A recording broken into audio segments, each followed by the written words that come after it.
ओम नमो भगवते वासुदेवाय।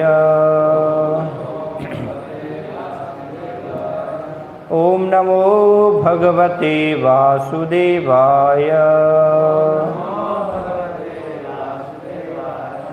ओम नमो भगवते वासुदेवाय।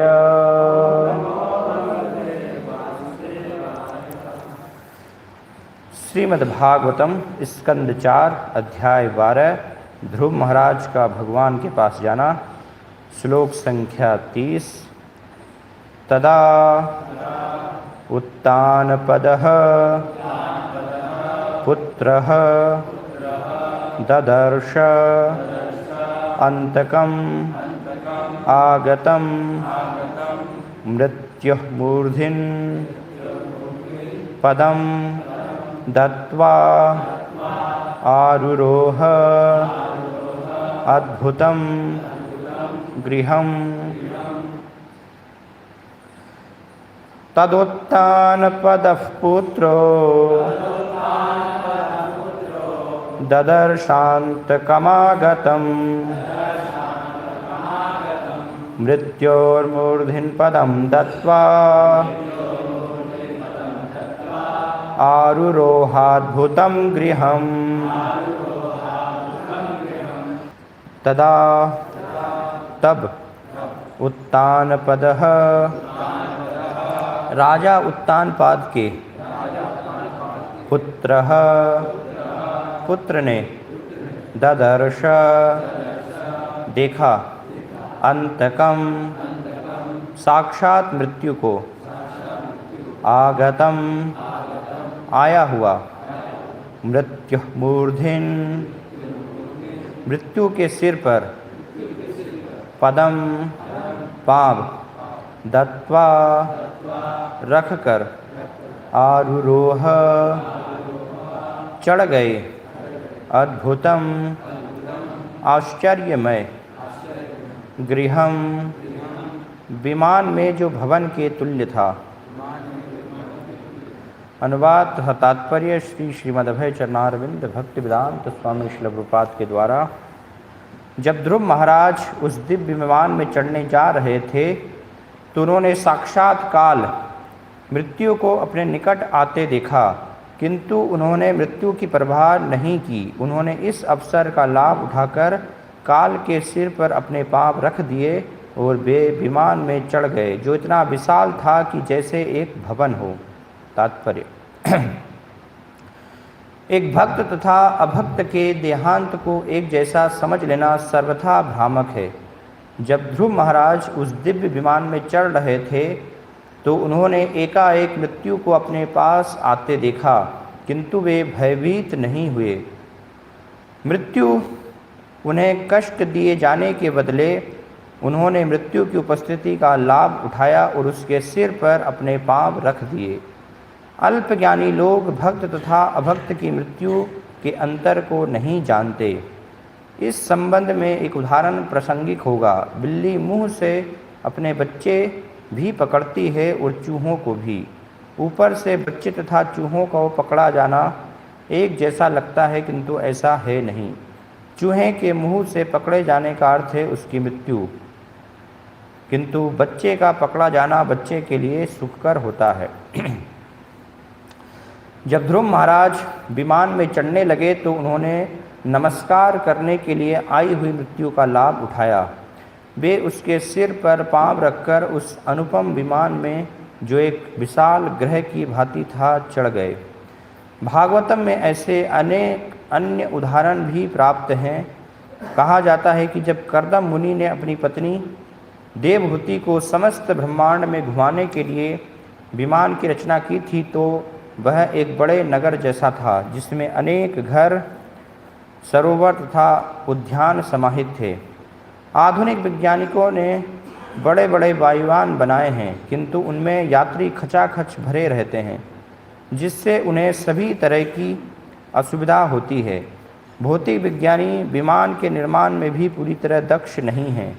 कर्दम मुनि के विमान अथवा वैकुंठ लोक से आए हुए विमान की बराबरी में उन्हें ऐसा विमान बनाना चाहिए जो एक विशाल नगर की भांति सभी सुविधाओं से यथा सरोवर, उद्यान, पार्क इत्यादि से लैस हो। उनके विमान को अंतरिक्ष में उड़ सकने में तथा अन्य लोगों की सैर कर सकने में सक्षम होना चाहिए। यदि वे ऐसा विमान बना सके तो उन्हें अंतरिक्ष में उड़ान भरते समय ईंधन के लिए अंतरिक्ष में विभिन्न स्टेशन स्थापित करने की आवश्यकता न रहेगी। ऐसे विमान में अनंत ईंधन होगा, अथवा विष्णु लोक से आए विमान की तरह वह बिना ईंधन के उड़ सकेगा। ओम अज्ञानतिमिरान्धस्य ज्ञानञ्जनशलाकया चक्षुर्मिलितमेन तस्मै श्रीगुरुवे नमः।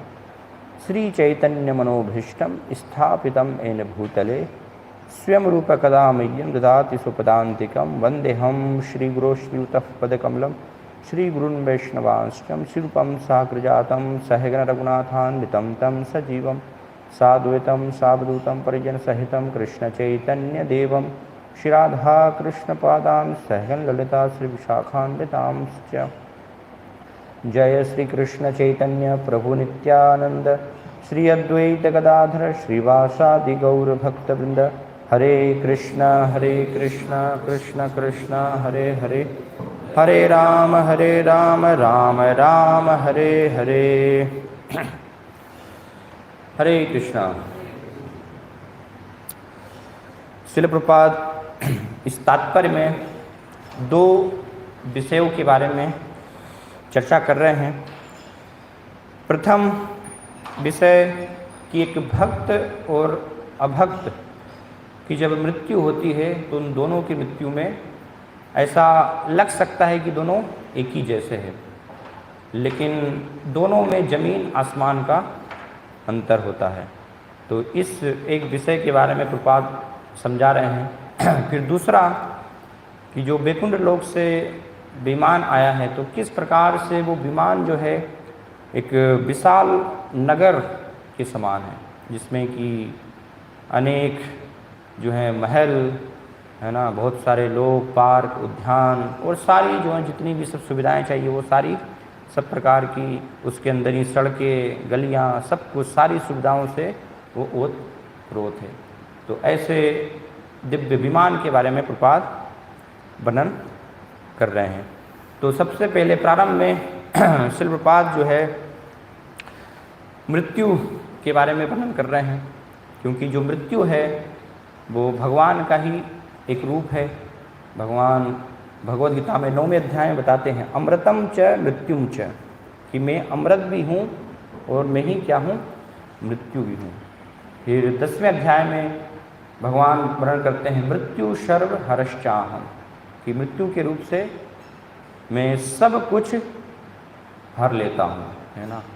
हर पद पद पर मृत्यु जो है वो हर एक चीज़ को क्या कर रही है, हर रही है ना। भागवतम में द्वितीय स्कंद के 3रे अध्याय के 17वें श्लोक में बताया गया है आयुर्हर्ति वै पुंसाम उद्ध नस्तम च यन्नसु तस्यर्ते यच्छनोनीतम उत्तम श्लोक वार्तया, कि जैसे सूर्य उदय हो रहा है और अस्त हो रहा है, तो सूर्य के उदय होने और अस्त होने के साथ जो मानव समाज की आयु है वो कम हो रही, घटती जा रही है ना। सूर्य जो है आयु को हर रहा है, तो सिर्फ मनुष्य की नहीं, हर एक वस्तु की वो आयु क्या हो रही है, छीन हो रही है।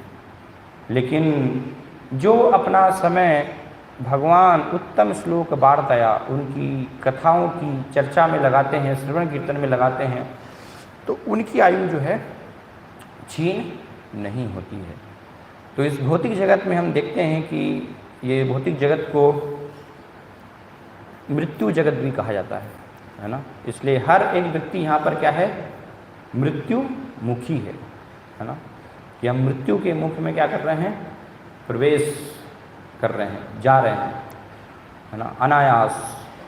जैसे भगवान की लीला में वर्णन आता है जब अजगर एक बार वो अपना विशाल मुंह खोल करके वन में बैठ जाते हैं, तो सारे भगवान के मित्र जो हैं उनको लगता है कि ये कोई विशाल गुफा होगी, तो अनायास से उसमें अंदर प्रवेश कर जाते हैं। उनको पता ही नहीं होता है कि ये साक्षात जो है मृत्यु है ना। लेकिन भगवान को पता होता है कि ये वास्तव में असुर है तो इस प्रकार से हर एक व्यक्ति इस भौतिक जगत में मृत्यु मुखी है, मृत्यु के मुख में जो है निरंतर हर क्षण जो है प्रवेश कर रहा है। और हर व्यक्ति क्या है, भयभीत है ना। ऐसा कोई भी नहीं है जो कहे कि मुझे मृत्यु से भय नहीं लगता, भक्तों को छोड़ करके, है ना। जो भक्त नहीं हैं वो तो बहुत ही डरते हैं मृत्यु से। इसलिए आप देखिए मृत्यु की चर्चा वो सुनना भी नहीं चाहते। उनको जब बताया जाता है, कहा जाता है कि हम मरने वाले हैं, है ना, तो वो कान अपने बंद कर लेते हैं। बोले मृत्यु की चर्चा आप क्यों कर रहे हैं, कोई अच्छी चर्चा कीजिए, है ना। लेकिन चर्चा नहीं करने से मृत्यु से हम मुक्त नहीं हो जाएंगे, है ना। मृत्यु हमारी जो है वो टल नहीं जाएगी। ये हर एक व्यक्ति को समझने की आवश्यक, क्योंकि मृत्यु जो है वो परम सत्य है। जैसे भगवान परम सत्य है, भगवद गीता में 5 विषय बताए गए हैं, तो उसमें से भगवान, ईश्वर, जीव, प्रकृति, काल, कर्म, है ना।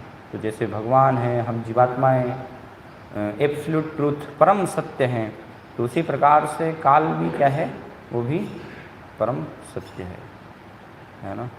हर एक की मृत्यु होनी ही होनी, कोई इसमें संशय नहीं है। बाकी की और चीज़ों में जो है संशय हो सकता है कि वो होना है कि नहीं होना है, लेकिन मृत्यु तो होना ही होना है। इसलिए भगवान भगवद गीता में क्या कहते हैं, दूसरे अध्याय के 27वें श्लोक में, जातस्य ही ध्रुवो मृत्यु ध्रुवम जन्म मृतस्य च तस्मात् परिहार्यार्थे न त्वं शोचितो मर्हसि, कि जिसने भी जन्म लिया है उसकी मृत्यु निश्चित है, और मृत्यु के बाद अपने कर्मों के अनुसार दोबारा से जन्म भी निश्चित है ना। तो ये सत्य है कि हर एक को यहाँ पर मरना ही, और वास्तव में हर क्षण व्यक्ति क्या हो रहा है, वो मर रहा है। क्योंकि ऐसा नहीं है कि मृत्यु का जब समय आएगा तब मृत्यु आपके पास आएगी। मृत्यु जो है वो भगवान की प्रतिनिधि है। तो जैसे बताया गया है, भगवान हर एक जीव के साथ परमात्मा के रूप में क्या करते हैं, हमेशा साथ में रहते हैं, है ना। हर क्षण हर समय भगवान क्या हैं, परमात्मा के रूप से साथ में हैं। ऐसे ही मृत्यु भी जो है हर समय परछाई की तरह साथ में ही है। ऐसा नहीं कि कहीं बाहर से आएगी, वो जब समय आएगा तब आएगी, हमेशा साथ में ही मृत्यु चल रही है, और किसी भी क्षण जो है वो जीवात्मा को निगल सकती है, पकड़ सकती है ना। तो इस प्रकार से मृत्यु का, लेकिन फिर भी हम देखते हैं कि लोग अज्ञानतावश जो शाश्वत सत्य है उसको स्वीकार नहीं करते, जानबूझकर, है ना। देख कर भी क्या करते हैं, अनदेखा करने का प्रयास करते हैं। तो इसलिए भगवान भगवद गीता में कहते हैं, आश्चर्यवत् पश्यति कश्चन, कि कोई क्या है, इसको आश्चर्य की तरह से दिखता है। आश्चर्यवद वदति तथैव चान्यः, आश्चर्यवच्चन मन्नः शृणोति श्रुत्वा पेनम वेद न चैव कश्चित्। कोई इसको जो है आश्चर्य की तरह सुनता है, और कोई सुनकर देखकर भी जो है स्वीकार नहीं कर पाते, है ना। जैसे प्रपात उदाहरण देते थे, खरगोश होता है ना, तो खरगोश का जब शिकार करने के लिए शेर आता है तो फिर क्या कर लेता है, वो अपना मुंह जो है नीचे ज़मीन में डाल लेता है ना, और उसको ऐसा लगता है कि मैं अब शेर को नहीं देख रहा हूँ, तो इसलिए वो चला गया होगा, है ना। लेकिन आंखें बंद करने से, मुंह जो है ज़मीन में अंदर डालने से, छुपा लेने से कोई शेर चला जाता है क्या? शेर तो बढ़िया आता है। शेर को लगता है कि बहुत अच्छा है, ये तो भाग भी नहीं रहा है मुझे देख करके, और आता है और उसको फिर आसानी से आराम से खा लेता है ना। तो इस प्रकार की स्थिति है कि लोग जो है देख कर भी क्या करते हैं, अनदेखा करने का प्रयास करते हैं। इसीलिए जब महाभारत में यक्ष पूछते हैं युधिष्ठिर महाराज से कि सबसे बड़ा आश्चर्य क्या है संसार का, है ना, तो युधिष्ठिर महाराज उनको बताते हैं, अहन्नी हन्नी भूतानि गच्छन्ति यमालयम शेषा स्थावरा निश्चन्ति किम आश्चर्य मतः परम, कि हर क्षण जो है अहन्नी अन्नी भूतानि गच्छन्ति यमालयम, लोग जो हैं यमलोक में जा रहे हैं, नरक में प्रवेश कर रहे हैं, लेकिन फिर भी जो शेष बच जाते हैं तो वो क्या सोचते हैं कि मेरा नंबर जो है कभी भी नहीं आएगा। मैं तो बस ऐसा उनको लगता है कि हम अमर हैं, जीते रहेंगे हमेशा, है ना। तो ये क्या है, ये पशु बुद्धि बताई गई वास्तव में। इस प्रकार का विचार करना ये क्या है, जानवर की बुद्धि है। जैसे स्लॉटर हाउस होता है तो उसमें बहुत सारे जो है जानवर, सबको काटा जाता है लाइन से, सब नंबर आता है सबका, है ना। तो एक आगे का जो है मर रहा है, उसको काटा जा रहा है, तो पीछे के जो सब भेड़ बकरियां होते हैं वो विचार नहीं करते, मज़े से घास खाते रहते हैं कि ये सब जा रहे हैं तो हमारा भी नंबर आएगा, आखिर जा कर है, क्या हो रहा है इनके साथ, है ना। इनको मार रहे हैं, कत्ल कर रहे हैं, क्या कर रहे हैं, कोई विचार नहीं करते हैं। पीछे लाइन में लगे हुए बढ़िया से वो घास खाते रहते हैं, एंजॉय करते रहते हैं, है ना।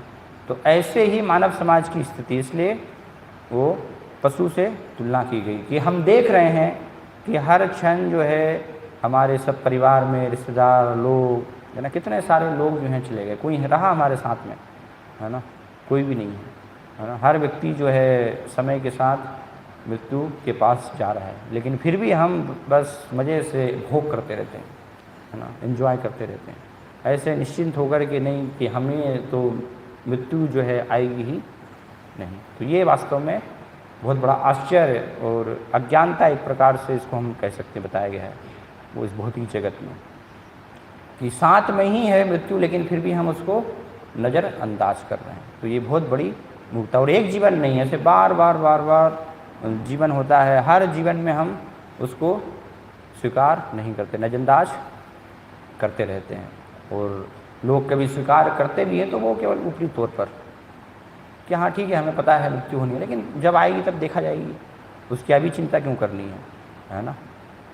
तो नहीं, अभी से चिंता करने की आवश्यकता है मृत्यु जो है उसकी, क्योंकि ये मानव जीवन जो है वो मृत्यु की तैयारी करने के लिए हमें मिला है ना। मृत्यु के समय क्या हमारे विचार होंगे, क्या चेतना होगी, क्या हमने किया है, उसकी सब जो है मृत्यु के समय परीक्षा होगी। इसलिए प्रभुपाद कहते थे, भजन कर लो, साधन कर लो, मरते जान ले होए, कि जो भी अपने भजन साधन क्या किया वो सब मृत्यु के समय उसकी असली परीक्षा होगी, कि उस समय आप क्या विचार कर रहे हैं, क्या आप चिंतन कर रहे हैं, है ना, किस विषय के बारे में आप सोच रहे हैं, तो उसके अनुसार ही आपकी गति होगी। इसलिए ये पूरा जीवन जो है वो किसके लिए मिला है, मृत्यु की हमें, कि हम कैसे जो हैं हर समय और विशेष रूप से भगवान के जो भक्त हैं, है ना, तो पूरा भक्तिमय जीवन की जो प्रक्रिया है वो इसीलिए है कि हर क्षण के लिए हम कैसे तैयार रहें, है ना। कोई भी जो भी हमारे जीवन में परिस्थितियाँ आ रही हैं अलग अलग, है ना, क्योंकि ये जगत में बताया गया है, पदम पदम यद विपदाम न तेसाम, हर पग पग पर जो है संकट है, कष्ट है, विपरीत परिस्थितियाँ हैं। तो भक्त जो है भक्ति के द्वारा क्या करता है, अपने आप को इस प्रकार से तैयार करता है ना, हर एक परिस्थिति से लड़ने के लिए। जीवन में जो भी विपरीत स्थितियाँ आ रही हैं उनका सामना करने के लिए भक्ति क्या है, भक्त की तैयारी है ना। और अंतिम जो परिवर्तन होगा, अंतिम परिवर्तन क्या है, मृत्यु, है ना। हर क्षण वास्तव में परिवर्तन हो रहा है ना, हर क्षण हम जो है मर रहे हैं, लेकिन मृत्यु जो है वो क्या है, अंतिम परिवर्तन है। तो भक्त अपने आप को उसके लिए तैयार करता है, अंतिम जो परिवर्तन होने वाला है, क्योंकि वो साधारण नहीं है। हम छोटे छोटे परिवर्तनों में ही देखते हैं कि विचलित हो जाते हैं, है ना। तो जब अंतिम परिवर्तन होगा, अर्थात उसमें बताया है कि जैसे 60,000 बिच्छू एक साथ डंक मार रहे हों, किसी को काट रहे हों, एक बिच्छू जब काटता है तो व्यक्ति जो है तिलमिला जाता है तो 60,000 जब एक साथ, तो फिर क्या स्थिति होगी, है ना। इसलिए बताया ना, मृत्यु जब आती है तो लोग इतने भयभीत हो जाते हैं कि उनकी टॉयलेट बाथरूम निकल जाती है ना, बहुत डर जाते हैं वो यम के दूतों को देख करके। ऐसे खौफनाक जो है बिल्कुल भीषण, है ना, यम के दूत जब आते हैं और आत्मा को निकालते हैं तो बड़े भयभीत वो हो जाते हैं। तो अंतिम जो परिवर्तन होगा तो कितना महान जो है वो कष्ट, तो कैसे हम सामना कर पाएंगे उसका, है ना।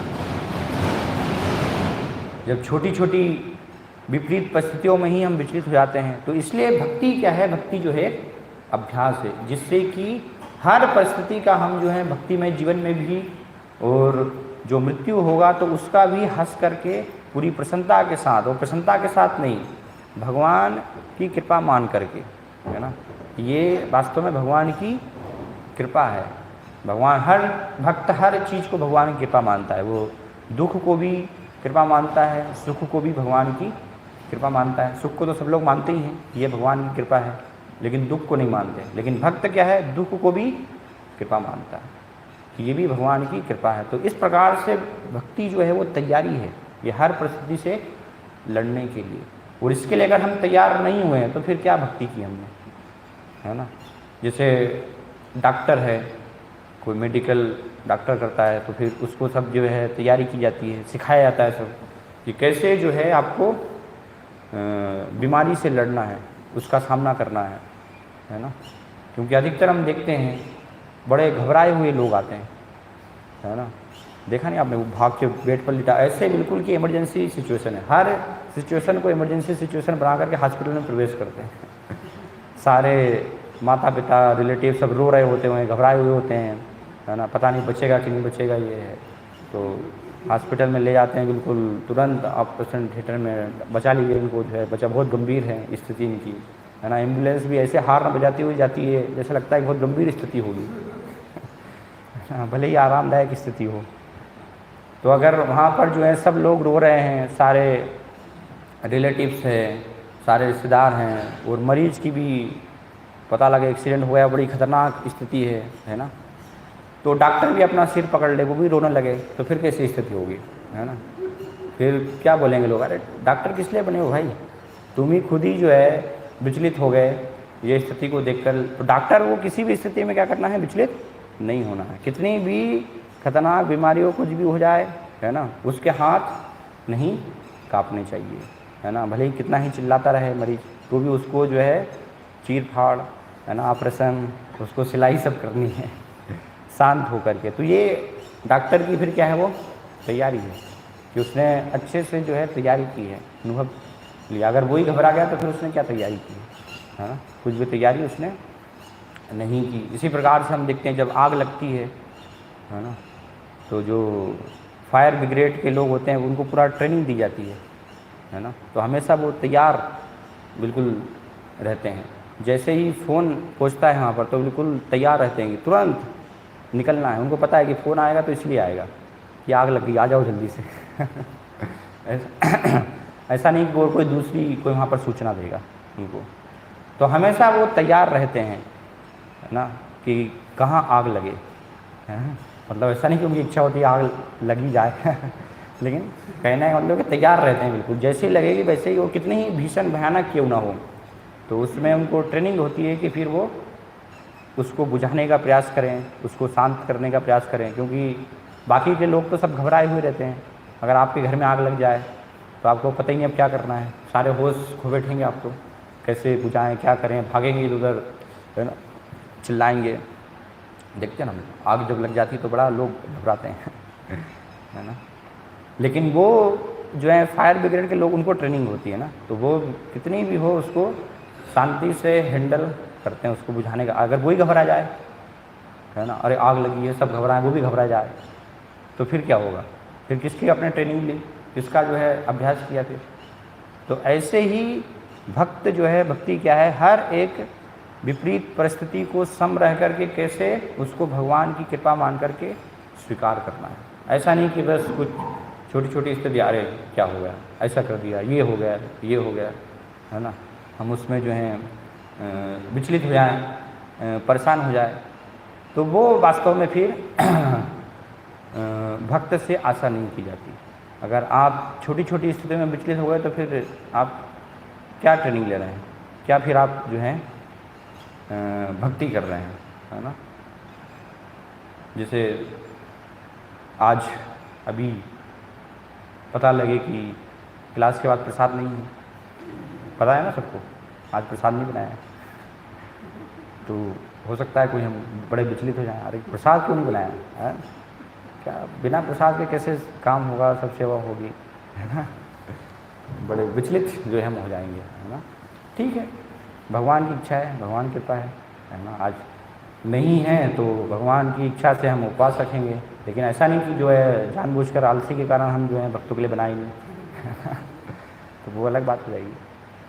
तो भक्त जो है क्या है, हर एक परिस्थिति के लिए अपने आप को तैयार करता है, वो उसका भक्ति का अभ्यास है कि कैसे उसका सामना करना है। तो जब छोटी छोटी जो है परिस्थितियों में, विपरीत स्थितियों में हम उसमें भी जो है विचलित नहीं होंगे, तब संभावना है कि जो अंतिम परिवर्तन होगा मृत्यु, उसका भी हम जो है सही चेतना में सामना कर पाएंगे। क्योंकि अगर छोटी परिस्थितियों का ही हम सामना नहीं कर पा रहे तो इतनी महान भीषण स्थिति जो मृत्यु की होने वाली, उसका हम सामना कैसे कर पाएंगे? वो संभव ही नहीं है ना। विचलित हो जाएंगे उसमें, तो सारा हमारा जो है धैर्य हम खो बैठेंगे, अधीर हो जाएंगे। तो इसलिए पूरी भक्ति जो है वो ट्रेनिंग है ना, पूरा अभ्यास है ये तैयारी करने के लिए। और वो तैयारी किसी भी क्षण हमें हमेशा तैयार रहना चाहिए, कि ऐसा नहीं सोचना चाहिए कि 100 साल के बाद मेरी मृत्यु होगी, है ना, 50 साल के बाद होगी। नहीं, किसी भी क्षण हो सकती है मृत्यु में। तो हर क्षण जो है भक्त को तैयार रहना चाहिए। जैसे प्रपात बताते ना कि जो मुनि साधु होता है तो उसको क्या सोचना चाहिए कि बस अब मरने ही वाले हैं। तो वो विचार होगा हमारी, अगर हमेशा चेतना होगी कि किसी भी क्षण हम मरने वाले हैं, तो उसका एक लाभ क्या बताया गया है कि उससे भोग से हम अनासक्त हो जाएंगे, है ना। ये अगर हमारा चिंतन हुआ कि हमेशा जो है यम आछे पीछे, प्रलय वाड़े पथ नहीं, यम आछे पीछे, है ना, कि भाग जाने का कोई रास्ता नहीं है, यमराज पीछे है ना, मृत्यु जो है पीछे साथ में ही चल रही है। तो जैसे किसी को अगर कल फांसी दी जानी है, और जिसको फांसी दी जानी है तो उसके पास उसके सारे रिश्तेदार जाएं और एक दिन पहले उसको बताइए आपकी क्या इच्छा है ना, क्या आपको भोग करना है, क्या आपको खाना है, सारी हम आपकी जो है ज़रूरत पूरी करेंगे। कौन कौन से पकवान बताइए, है ना, कोई सुंदर स्त्री के साथ आपको भोग करना है बताइए, सारी सुविधाएं हम आपको उपलब्ध करवा देंगे, क्योंकि कल आप मरने वाले हैं, है ना। कोई फिल्म देखना है बताइए, है ना, क्या करना है आपको। तो उसकी व्यक्ति की इच्छा होगी, बताइए उसकी इच्छा होगी क्या कि मुझे जो है भोग करना है? हाँ? नहीं होगी, है ना। क्यों? क्योंकि उसको पता है कि कल जो है सुबह फांसी दे दी जाएगी, है ना, कल जो है मुझे फांसी पर लटका जाना है। तो कोई भी भोग करने की उसकी इच्छा नहीं होगी। तो इसी प्रकार से जब हमें स्मरण रहेगा कि हम मरने ही वाले हैं, है ना, तो फिर क्या होगा, भोग में लिप्त नहीं। भोग में इसलिए लिप्त हो जाते हैं क्योंकि हम निश्चिंत हो जाते हैं, हमें लगता है कि नहीं अभी तो बहुत समय है ना, तो अभी भोग कर लेते हैं, फिर देखेंगे बुढ़ापे में, भक्ति भजन जो है बुढ़ापे में कर लेंगे। लेकिन कल ही आप मर गए तो फिर बुढ़ापा कहाँ आएगा आपको, है ना, क्योंकि अचानक से कुछ भी हो सकता है कोई जो है निश्चित नहीं। मृत्यु कैसे भी जो है किसी भी क्षण कहीं से भी जो है आ सकती है, कोई उसकी निश्चितता नहीं है ना। हम कल्पना भी नहीं कर सकते कि कैसे जो है मृत्यु। कोरोना में ऐसे बहुत सारे जो है केसेस हुए, है ना, कि पूरे परिवार के परिवार जो है वो सफा हो गए, है ना, बस केवल घर ही बचा, घर के अलावा कोई बचा ही नहीं घर में पिताजी ने जो है बाज़ार से पालक लेकर के आए और पालक को उनकी पत्नी ने फ्रिज में रख दिया, और फ्रिज में रख दिया तो फ्रिज जहाँ पर पालक रखी हुई थी उसके नीचे ही उन्होंने जो है दही जमा करके रखा हुआ था। लेकिन अब उन्हें पता ही नहीं कि पालक में अंदर गट्ठी के अंदर क्या है, तो उसके अंदर छोटा सा जो है वो कोबरा नाग था, तो वो गिर गया उसके अंदर, और वही दही जो है फिर सबको उन्होंने खिला दिया, है ना, सारे परिवार के लोग, बच्चों को, पिताजी को, और पत्नी ने भी खा लिया। सब लोग जो है वो एक एक करके निपट गए पिताजी ऑफिस जाते जाते निपट गए, बच्चे स्कूल जाते जाते, पत्नी ने बाद में घर में शांति से खा लिया कि सब चले गए, चलो मैं भी अब थोड़ा ले लेती हूँ, वो घर में निपट गए तो इस प्रकार से हम जो है देखते हैं ना कि किसी भी क्षण जो है कैसे भी कहीं से भी जो है मृत्यु। तो इसलिए हर समय क्या रखना चाहिए, हमें सतर्क रहना चाहिए। इसलिए भागवतम में राजा परीक्षित बहुत ही महत्वपूर्ण प्रश्न पूछते हैं, वो हमारे सबके लिए बहुत ही महत्वपूर्ण है ना। जब राजा परीक्षित को श्राप दिया गया कि तक्षक के काटने से 7 दिन के बाद आपकी जो है मृत्यु होनी है, तो सुखदेव गोस्वामी का जब आगमन हुआ, जब गंगा के तट पर आमरण उपवास के लिए राजा परीक्षित बैठ गए, तो बहुत ही सुंदर जो है वो प्रश्न राजा परीक्षित पूछते हैं। अतः पृच्छामि संसिद्धिम योगिनाम परमम गुरु, कि मैं आपसे जो है जीवन की संसिद्धि के लिए ये प्रश्न पूछ रहा हूँ, जिज्ञासा पूछ रहा हूँ। क्यों आपसे पूछ रहा हूँ? क्योंकि आप क्या हैं? योगिनाम परमम गुरु, सभी जो हैं योगियों में आप परम गुरु हैं, है ना। तो क्या पूछते हैं? पुरुषस्य यत कार्यम म्रियमानस्य सर्वथा, कि जो सभी प्रकार के जो हैं पुरुष हैं उनके लिए पुरुषेश सस्य यत कार्य, उनके लिए क्या कार्य करने योग्य है, और विशेष रूप से म्रियमानस्य सर्वथा, जो मृत्युमुखी हो अर्थात जो मृत्यु के द्वार पर खड़ा हो, उसके लिए क्या करनी है, तो ये आप बताइए। तो श्रीपाद तात्पर्य लिखते हैं कि ये बहुत ही महत्वपूर्ण प्रश्न है ना, क्योंकि हर व्यक्ति क्या है? मृत्यु के द्वार पर खड़ा हुआ है ना। किसी भी क्षण हमारा जो है नंबर लग सकता है, तो इसलिए ये बहुत महत्वपूर्ण कि अब हमें जो है क्या करना चाहिए जब हम मृत्यु के द्वार पर खड़े हुए हैं, मृत्यु के जब हम समीप हैं, है ना, वहाँ पर हमारा क्या जो है परम कर्तव्य है, जिससे कि जीवन की जो है संसिद्धि हमें प्राप्त हो पाए। तो राजा परीक्षित क्यों ये जिज्ञासा कर रहे हैं? क्योंकि उन्होंने अभ्यास किया है, उन्होंने ट्रेनिंग ली हुई है बचपन से ही भक्ति का। राजा परीक्षित जो है अभ्यास उन्होंने किया है ना। उनके जीवन में हम देखते हैं कि खेलते भी थे तो वो भगवान के साथ ही खेलते थे, भगवान के ही खिलौनों से खेलते थे। इसके अलावा वो कोई दूसरा उनको स्मरण था ही नहीं। हर जगह जो है केवल वो भगवान को ही खोज रहे थे, क्योंकि माता के गर्भ में ही उन्होंने दर्शन किया था, है ना, भगवान का। तो इसलिए उनको सब जगह जो है खोज रहे थे कि कौन है वो जिनका उन्होंने दर्शन किया था, उनका दोबारा से मैं कैसे अब दर्शन करूं। तो वो अभ्यास था, इसलिए वो प्रश्न यहाँ पर कर पाए। अगर अभ्यास नहीं होगा तो ऐसा प्रश्न जो है संभव नहीं है करना किसी के लिए, कि वो पूछे कि अब मृत्यु के समीप हूँ मैं, तो क्या मुझे करना चाहिए। हम देखते हैं हॉस्पिटल में बहुत सारे लोग मरने वाले होते हैं, फिर भी जो है प्रार्थना करते हैं डॉक्टर से कि बचा लीजिए मुझे, बहुत सारे मुझे कार्य बाकी है, अभी बहुत सारे भोग भोगना है मुझे, है ना। जैसे प्रपात बताते हैं, एक बहुत ही अमीर व्यक्ति था, जब वो मरने वाला डॉक्टर ने बता दिया कि आप मरने वाले, तो उसने बताया कितना भी मेरे पास बहुत धन है, आप सारा धन ले लीजिए, सब कुछ कीजिए, लेकिन कुछ और बस जीवन मुझे दे दीजिए, है ना। तो डॉक्टर ने कहा नहीं, अब कुछ भी नहीं हो सकता, है ना। इसलिए चाणक्य पंडित बताते हैं आयुष्यन एको भी न लभ्यते स्वर्ण दान कोटि भी, कि एक क्षण भी जो है चला गया तो फिर करोड़ों स्वर्ण मुद्राएं देकर भी वापस नहीं लाया जा सकता। तो ऐसे लोग जो हैं, क्योंकि उनका अभ्यास नहीं है, भक्ति का कभी अभ्यास नहीं किया, तो इसलिए फिर बचना चाहते हैं, जीवन अपनी रक्षा करना चाहते हैं, लेकिन भोग करने के लिए, अपनी जो योजना उनकी अधूरी रह गई उन्हीं को पूरा करने के लिए। लेकिन भक्त को जैसे ही पता चलता है तो सारा वो क्या है, अपना सारा मन वचन कर्म सब पूरा भगवान के चिंतन में पूरे उनके शरणागत हो जाते हैं। इसलिए हम देखते हैं राजा परीक्षित जैसे ही उनको पता चला तो तुरंत उन्होंने क्या किया? सबसे पहले सुंदर पत्नी, पूरा राज्य, सब कुछ त्याग दिया, वैराग्य, है ना, ये ले लिया। तो ये हमें जो है इस बात बता दें कि महाराज परीक्षित का जो है अनुसरण करना चाहिए, है ना। तो कैसे अनुसरण करना चाहिए? कि हमें पता होना चाहिए कि हम किसी भी क्षण मरने वाले हैं। राजा परीक्षित को तो पता था, गारंटी थी राजा परीक्षित के वहाँ पर कि 7 दिन के बाद ही होगी, उससे पहले नहीं होगी, है ना। लेकिन हमारे केस में वो नहीं है कि 7 दिन के बाद होगी, है ना। किसी भी क्षण कभी भी हो सकती है, कोई उसका पता नहीं है ना। भागवतम क्लास के बाद पता लगे हम जा रहे हैं, रास्ते में एक्सीडेंट हो गया कुछ भी हो सकता है, कोई कह नहीं सकते, है ना। किसी भी क्षण जो है ऐसा नहीं हो, है ना।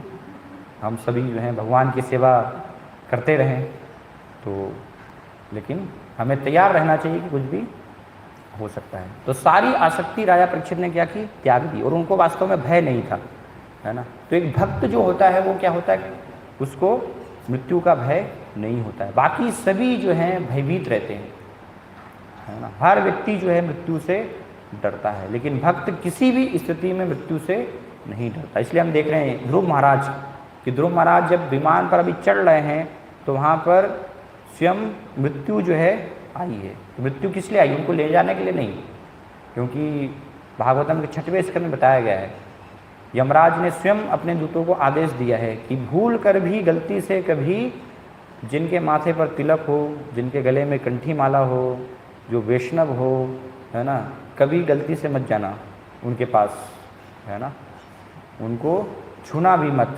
तो इसलिए यमराज और यमराज के दूतों की तो हिम्मत ही नहीं है कि वो भक्तों के पास आ जाएं, उनको लेने के लिए आ जाएं। तो इसलिए भगवान लिख रहे हैं कि हालांकि यहाँ पर जब भगवान के धाम जा रहे हैं तो वो मृत्यु जो आई है, लेकिन किस लिए आई है, ध्रुव महाराज को ले जाने के लिए नहीं, उनको प्रणाम करने के लिए, है ना। भक्त को काल जो है वो प्रणाम करने के लिए आता है। तो इसलिए ध्रुव महाराज ने क्या किया, उससे भयभीत नहीं थे, है ना। तो उनके सिर पर, मृत्यु के सिर पर पांव रख करके और विमान में ऊपर चढ़ गए। तो ये एक भक्त की जो है तैयारी होती है कि हमेशा वो जो है अपने आप को इस प्रकार से भगवान के संरक्षण में रखता है और भगवान पर उसको श्रद्धा होती है कि भगवान जो है मेरी रक्षा करेंगे हर स्थिति में। तो इसलिए कभी भी मृत्यु से वो भयभीत नहीं होता है, क्योंकि उसको पता है कि मृत्यु भी भगवान की ही कृपा है ना। तत्यनुकंपा सुस्मिक्षमानम भुंजान एवात्मकृतम विपाकम, है ना। तो ऐसे बहुत सारे जो है भागवतम में हम अनेक भक्तों के उदाहरण देखते हैं जिनमें कि कैसे हमेशा वो जो हैं मृत्यु के समय तैयार थे और कभी भी उस स्थिति में भयभीत नहीं हुए जब ऐसी उनको स्थिति आई, है ना। तो राजा परीक्षित का ये महान उदाहरण है कि कैसे जब उनको पता चला तो वो उन्होंने अपने आप को तैयार किया, उससे भयभीत नहीं थे वो कि मैं मरने वाला हूँ, क्या होगा, नहीं, पूरा निश्चिंत थे कि जो भी होगा वो भगवान की कृपा से अच्छा ही होगा, है ना। इसी प्रकार से हम भागवतम में अन्यत्र उदाहरण देखते हैं। महाराज चित्रकेतु का उदाहरण आता है 6वें स्कंद में।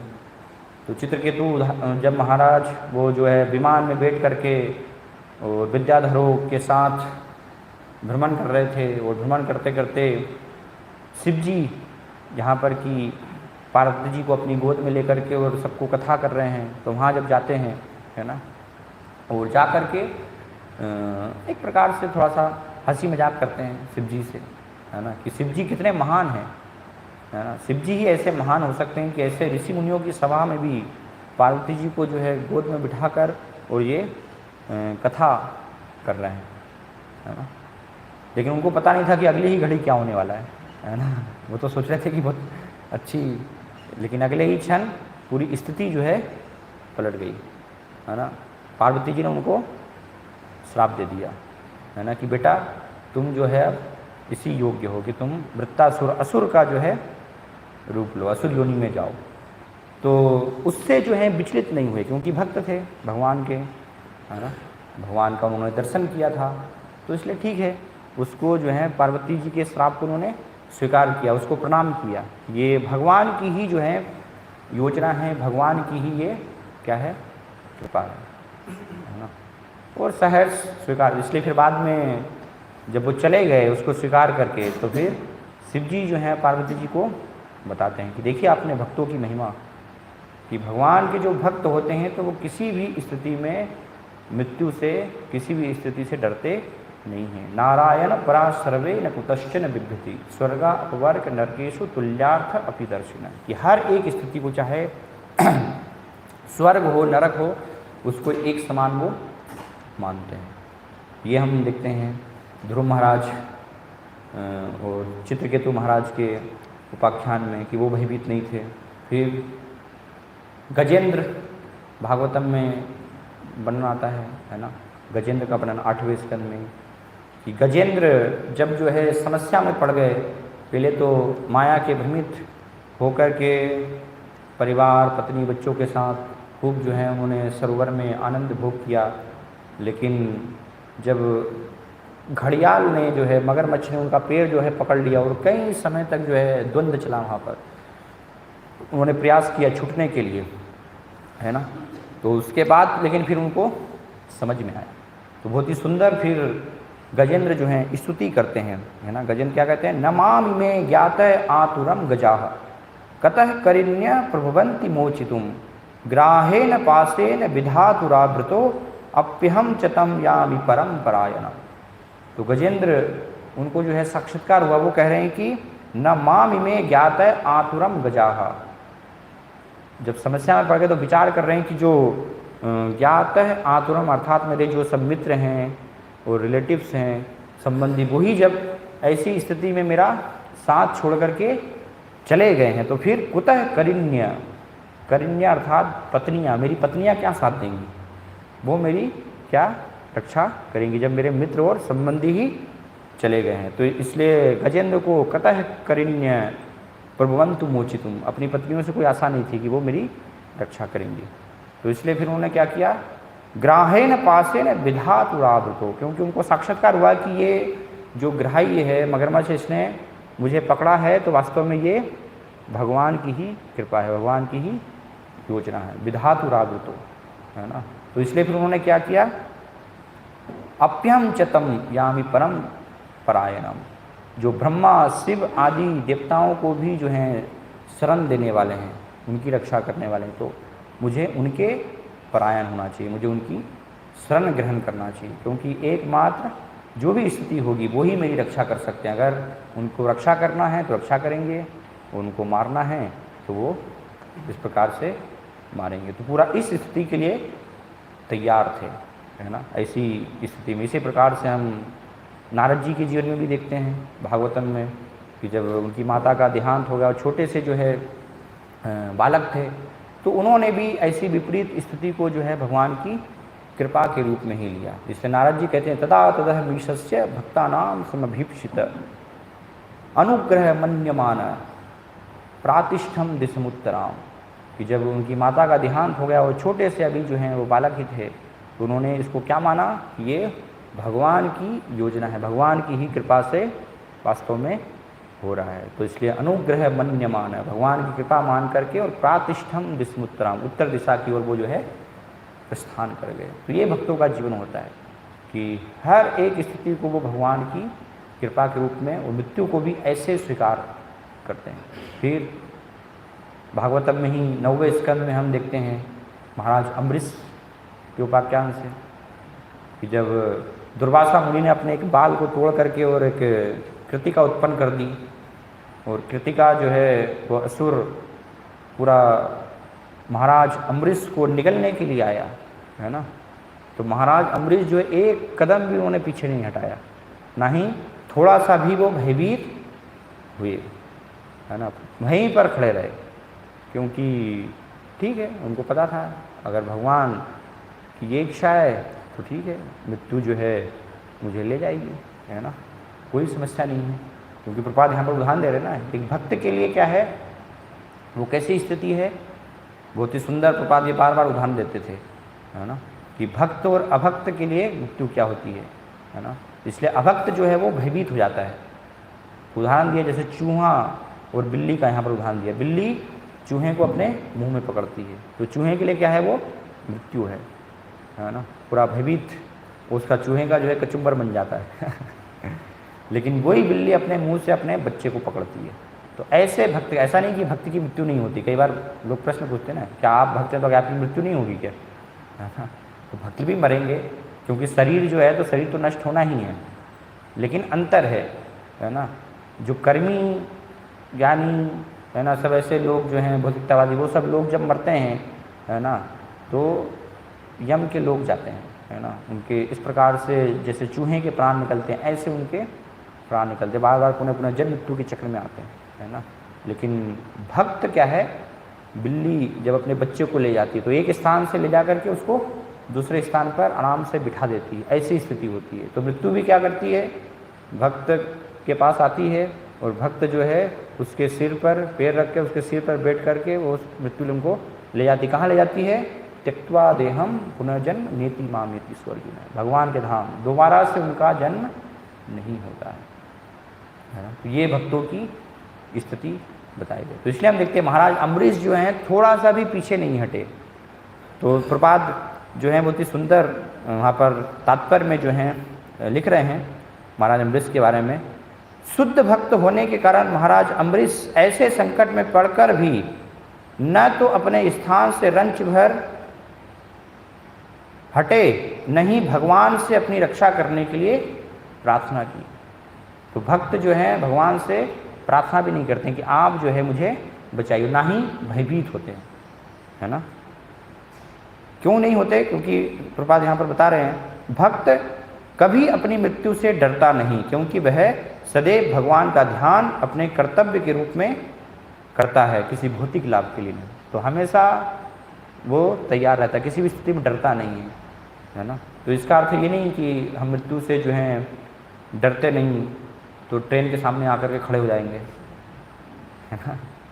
वो तो मूर्खता है ना। ऐसा नहीं करता है भक्त, भगवान की परीक्षा करने का प्रयास नहीं करता है ना। जीसस क्राइस्ट के सामने एक बार ऐसी स्थिति हुई तो उन्होंने कहा है ना कि मुझे पूर्ण विश्वास है कि भगवान मुझे बचाएंगे, लेकिन सेवक जो होता है वो कभी भी स्वामी की परीक्षा नहीं करता है ना। तो ऐसा नहीं कि भगवान अब मुझे, हो सकता है आपको बचा भी लेंगे, अगर आप प्रहलाद महाराज ऐसी स्थिति है तो उनको तो फेंका गया तो भी बचाया, है ना। सांप से कटवाया गया, सब किया गया तो भगवान ने बचाया। तो ऐसी अगर स्थिति है तो उस स्थिति में भी ट्रेन रुक जाएगी, ट्रेन पलट जाएगी, कुछ भी हो जाएगा, है ना, लेकिन हम बच जाएंगे। लेकिन भक्त क्या करता है, कभी भी परीक्षा नहीं करता कि देखता हूँ मैं भगवान बचाते कि नहीं, तो कूद जाते हैं जो है 40वीं बिल्डिंग से कूद गए, भगवान आपने बचाया ही नहीं, है ना।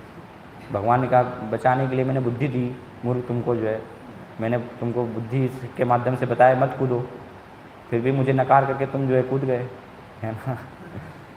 तो इसलिए उसको भी हमें समझने की आवश्यकता है। तो इस प्रकार से हम यहाँ पर ये वर्णन किया गया। तो प्रपात बहुत सुंदर जो है आगे इसमें बता रहे हैं, ये हमारे लिए बहुत आवश्यक है ना, कि प्रपात क्या कह रहे हैं, भक्त को यह सुरक्षा भक्ति शुरू करने के दिन से ही प्रदान की जाती है। कौनते प्रति जानी ही नमय भक्त प्रणश्यति। यदि कोई व्यक्ति भक्ति शुरू करता है तो तुरंत ही भगवान उसकी रक्षा करने लगते हैं। तो ऐसा नहीं कि हम कोई शुद्ध भक्त होंगे तो भगवान हमारी रक्षा करेंगे, नहीं, भक्ति शुरू करने के पहले दिन से ही भक्त जो है यमराज के क्षेत्र से पूरी तरह से अलग हो जाते हैं। अब जो है भक्तों के केस में यमराज का कोई हस्तक्षेप नहीं रहा वहाँ पर, है ना। पूरा जो भी हस्तक्षेप है वो भगवान भक्ति के पहले दिन से ही ले लेते हैं, वो रक्षा करना प्रारंभ कर देते हैं। जैसे महाराज अम्बरीश से, है ना, एक भी क्षण पीछे नहीं हटे तो तुरंत सुदर्शन चक्र प्रकट हो गया, क्योंकि भगवान ने सुदर्शन चक्र को स्थापित किया हुआ था महाराज अम्बरीश की रक्षा के लिए। तो ऐसे बताया कि हर क्षण जो है भक्ति के शुरुआत के दिनों से ही भक्त की रक्षा भगवान जो है करते हैं। तो इसलिए उसको मृत्यु से भयभीत होने की आवश्यकता नहीं, डरना नहीं है, क्योंकि अगर मृत्यु हो भी गई तो वो बिल्ली के बच्चे जैसे है, मृत्यु हमें उठा करके और दूसरे स्थान में ले जाएगी, भगवान के धाम में ले जाएगी या दूसरे जीवन में भी ले जाएगी, तो जहाँ पर हम सेवा कर पाएँ, है ना, भगवान की सेवा में ही संलग्न रहें, ऐसे स्थान में भक्त को मृत्यु लेकर के जाती है। तो इसलिए कोई भयभीत होने की स्थिति आवश्यकता नहीं है। लेकिन हम देखते हैं कि जब सुदर्शन चक्र जो है वो असुर को निगल करके और जब दुर्वासा मुनि के पीछे पड़े तो तुरंत दुर्वासा मुनि ज्ञानी योगी तपस्वी सब होते हुए, सिद्धियाँ होते हुए भी तुरंत उनको मृत्यु का भय था, भाग करके खड़े हो गए, है ना, पाताल में आकाश में कहाँ कहाँ नहीं गए, 14 भुवन में जो है सब जगह, है ना, अपनी रक्षा करने के लिए। तो ये स्थिति हम देख सकते हैं कि भक्त, ये तैयारी है वास्तव में भक्ति की। लोग पूछते हैं ना आप क्या कर रहे हैं, भक्ति खाली जो है कीर्तन करते रहते हैं, है ना, और तो क्या भक्ति करने से क्या होगा? भक्ति करने से ये लाभ है कि आप अपने आप को तैयार कर रहे हैं, है ना, भय से मुक्ति के लिए। इसीलिए ये प्रश्न के उत्तर में जो है राजा परीक्षित को क्या बताते हैं सुखदेव गोस्वामी, तस्मात् भारत सर्वात्मा भगवान ईश्वरो हरि श्रोतव्य कीर्तितव्यश्च स्मर्तव्यच्छता भयम। ये अभय होने के लिए विधि है, कोई श्रवण कीर्तन स्मरण को साधन विधि नहीं है ना। कुछ सोचेगा खाली श्रवण कीर्तन करने से क्या होगा, कितने समय से हम कर रहे हैं, है ना, नहीं, इसी को करते रहेंगे तो पूर्ण रूप से जो है हम अभय हो जाएंगे, भय से मुक्त हो जाएंगे। है ना। इसलिए अन्यत भागवत में बताया गया यस्याम वै सूर्य मानायाम कृष्णे परम पुरुष है भक्तिर उपपद्धते पुंसाम शोक मोह भयापहा, कि जो भगवान के बारे में परम पुरुष है उनके बारे में यश्याम वै सूर्य मानायाम ना सुनता है, श्रवण करता है नियमित रूप से, है ना, तो उससे क्या हो जाएगा, शोक मोह भयापहा, शोक मोह भय, है ना, इन सब से वो व्यक्ति मुक्त हो जाएगा। कोई उसको शोक नहीं रहेगा, कोई भय नहीं रहेगा, कुछ भी नहीं रहेगा। तो इसलिए श्रवण कीर्तन और स्मरण जो विधि है बहुत ही प्रभावशाली विधि है ना। इसलिए बार बार प्रपाद ने इस पर बल देखिए, इसी को निरंतर जो है हमें करते रहना, हर क्षण जो है हमें ये विधि को करते रहना है ना। और कोई विधि नहीं है। राजा परीक्षित को और कोई उपाय वहाँ पर नहीं बताया गया। हालांकि दूसरे ज्ञानी योगियों से उन्होंने पूछा भी था कि अब 7 दिन बचे हैं तो बताइए क्या मुझे करना है। तो किसने बताया ये कीजिए, आप ये कीजिए, ध्यान कीजिए, तपस्या कीजिए, है ना। राजा परीक्षित बुद्धिमान थे, 7 दिन बचे हैं, क्या मैं करूँगा, तपस्या ध्यान कैसे कर पाऊँगा, संभव ही नहीं है ना। ध्यान करने जाऊँगा, यम नियम आसन और पालन करने में जो है मेरी आयु बीत जाएगी, संभव ही नहीं है ना। तो इसलिए ये सभी प्रकार के जो इस कलयुग में एकमात्र ये उपाय है सुखदेव गोस्वामी ने फिर राजा परीक्षित के माध्यम से हम सबके लिए प्रदान किया है कि अगर हम सब जो हैं मृत्यु को हंस करके स्वीकार करना चाहते हैं, उससे भयभीत होना नहीं चाहते, है ना। हालांकि हर व्यक्ति जो है भयभीत है ना, ऐसा कोई नहीं कि जो डरता नहीं है, लेकिन भक्त ये श्रवण कीर्तन स्मरण के माध्यम से वो पूरा तैयार हो जाता है, पूरी तरह से फिर मुक्त हो जाता है, तो किसी भी स्थिति में फिर भयभीत नहीं होता। तो ये हम देख सकते हैं भागवतम में ऐसे उदाहरण से उसको स्वीकार करते हैं, है ना। चेतन चितामत में भी आता है श्रीवास ठाकुर, है ना, कि बच्चे की जो है उनकी मृत्यु हो गई जब चेतन महाप्रभु और नित्यानंद प्रभु उनके घर में कीर्तन कर रहे थे, लेकिन उससे उनको कोई विचलित नहीं हुआ, है ना। हालांकि घर के सब लोग जो है बड़े व्यथित हो गए, दुखी हो गए, रोने लगे, है ना, लेकिन वो विचलित नहीं हुए क्योंकि चैतन्य महाप्रभु और नित्यानंद प्रभु नृत्य कर रहे हैं, कीर्तन कर रहे हैं, है ना। इसी प्रकार से सार्वभौम भट्टाचार्य को जब बोलते हैं चैतन्य महाप्रभु की अभी मैं दक्षिण भारत की यात्रा पर जा रहा हूँ, है ना, और वृंदावन भी मैं जाऊँगा, तो सार्वभौम भट्टाचार्य कहते हैं कि सिरे वज्र पड़े यदि पुत्र मरी आए, है ना, कि सिर पर क्या है वज्र उसका जो है आघात हो जाए और पुत्र मर जाए, अगर मेरा जो है पुत्र भी मर जाए तो वो सब जो है मैं सहन कर सकता हूँ, लेकिन आप चले जाएंगे तो ये मृत्यु से भी बड़ा है, मृत्यु के भय से भी ये क्या है बड़ा है।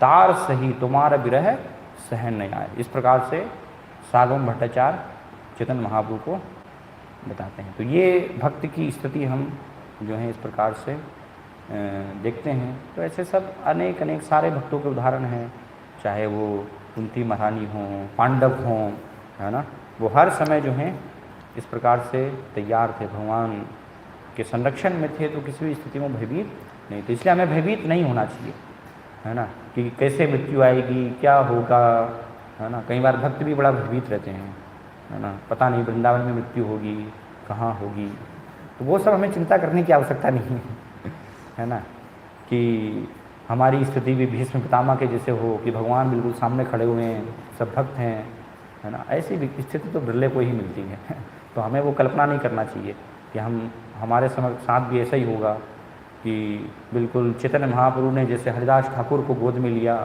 और पूरा फिर जगन्नाथपुरी में भ्रमण किया और खुद उन्होंने जो है समुद्र में उनको स्नान कराया और पूरा सारा जो है क्रियाक्रम किया, समाधि बनाई, है ना। तो ऐसा हमारे साथ कुछ होने वाला नहीं है कहीं से भी किसी भी स्थिति में हम जा सकते हैं, है ना। ये हमें कल्पना की भक्त हैं तो ठीक है, सब भक्त लोग कीर्तन कर रहे होंगे, है ना, और हरिनाम कीर्तन करते करते और भक्तों के साथ फिर जो है मेरे प्राण छूटेंगे, नहीं, एक्सीडेंट में मर सकते हैं है ना। पता लगे बाहर गए, एक्सीडेंट हो गया, कोई भक्त कीर्तन नहीं, पता ही नहीं चला, है ना, वो शरीर भी मिला कि नहीं मिला उसकी भी संभावना नहीं है कोई, है ना, कि बाद में भक्तों को शरीर भी नहीं मिला, है ना। कीर्तन करने की तो बात छोड़ के बाद में भक्त लोग कीर्तन करेंगे वो तो अलग बात देखी जाएगी है ना। तो भक्तों ऐसा नहीं कि भगवान किसी भी स्थिति से ले जा सकते हैं, एक्सीडेंट के माध्यम से आप मर सकते हैं, सांप काटने के माध्यम से मर सकते हैं, राजा परीक्षित क्या हो रहा है, तक्षक ने आके डस लिया। राजा परीक्षित तो भक्त हैं, शुद्ध भक्त हैं, कोई साधारण भक्त थोड़ी है।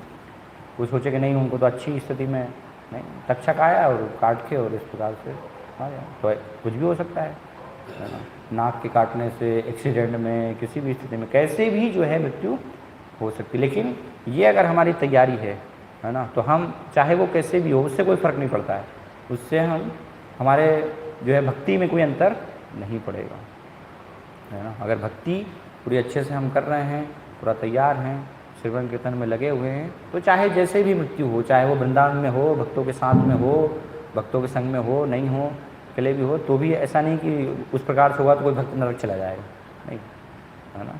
भक्त तो हर स्थिति में जो है वो भगवान के धाम ही जाएगा, है ना, क्योंकि भगवान उसकी रक्षा करेंगे। भगवान यहाँ गारंटी ले रहे हैं, प्रथम दिन से ही मैं उसकी रक्षा करना प्रारंभ कर देता हूँ, है ना। तो अगर नहीं भी आपको जो है स्मरण निकलेगा, कुछ होगा, तो भी जो है भगवान, अगर आपने अच्छे से किया है तो भगवान वहाँ पर स्मरण आपको करवा देंगे। तो इसलिए भगवान कहते भी हैं, यति बातादि दोषे न च माम भक्त्या स्मरेत, कि अगर कोई मृत्यु के समय जो है पूरा गला उसका कफ वात पित्त से भर जाएगा और अगर स्मरण नहीं भी कर पाएगा, है ना, तो भी भगवान कहते हैं अहम स्मरामि मद्भक्त नयामि परमाम गतिम, मैं उसका जो है स्मरण करके और उसको अपने परम धाम लेकर के जाता हूँ। तो इस प्रकार से हमें मृत्यु का जो है ध्रुव महाराज के जैसे, अम्बरीश महाराज के जैसे, प्रहलाद महाराज के जैसे स्वागत करना चाहिए, उसके लिए तैयार रहना चाहिए, ना कि हम जो है भयभीत हों, उससे डरें, क्योंकि वो भी भगवान की एक कृपा है। हरे कृष्णा। तो यहाँ पर हम विराम देंगे, पूछ सकते हैं।